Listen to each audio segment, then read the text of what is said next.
Ang igos, o fig sa Ingles, ay isang uri ng popular na prutas na matatagpuan sa mga bansa na may katamtamang klima gaya ng Pilipinas. Ito ay hugis bilog at ang mga buto nito ay matatagpuan sa loob ng balat nito. Habang ang dahon naman ay magaspang at maihahawig ang itsura nito sa hugis ng dahon ng ampalaya.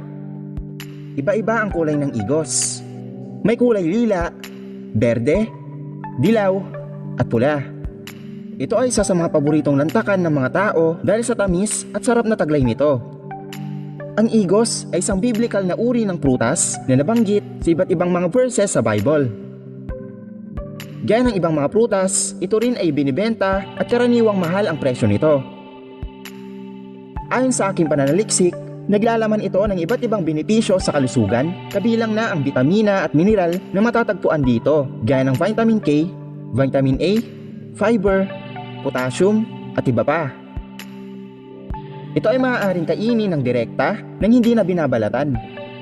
May ilang mga tao ang nagtatanim nito sa kanilang hardin. Ang tamis na taglay nito ay may kasama ring kaunting asim. Napakalambot nitong hawakan kapag ito ay hinog na. May mga taniman din ng igos sa mga bukirin at ina-harvest ito upang pagkakitaan. Masarap pagmasdan ang prutas na ito. Ang disenyo nito ay kakaiba kung ikukumpara sa ibang mga prutas. Ito ay sadyang kilala sa mga bansa sa Asia at maging sa Amerika. Gayunpaman, sa aking pagkakaalam ay hindi gaanong popular ang igos sa Pilipinas. Maraming nag-aakala na isa itong lason o hindi nakakain ang prutas na ito. Sa katunayan, ay may ilang uri ng fig tree sa ating bansa na tinatawag na tibig o native fig tree. Ito ay tumutubo sa iba't ibang parte ng Pilipinas, lalo na sa mga masusukal na kagubatan. Ang lasa ng tibig ay karaniwan ding matamis depende sa uri ng bunga nito.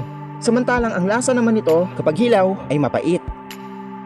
Ang struktura o imahe ng dahon nito ay may hahawig naman sa dahon ng kakao. Ang tibig tree ay namumunga ng pagkadami-dami. At kung nais mong matikman ito, ay kinakailangan mo lang maghanap ng ganitong klase ng puno sa kagubatan, bukid at maging sa bakuran ng inyong bahay. Ngunit ingat lang sa mga delikadong hayop at insekto gaya ng putakti at ahas na madalas makita sa mga gubat at bukirin.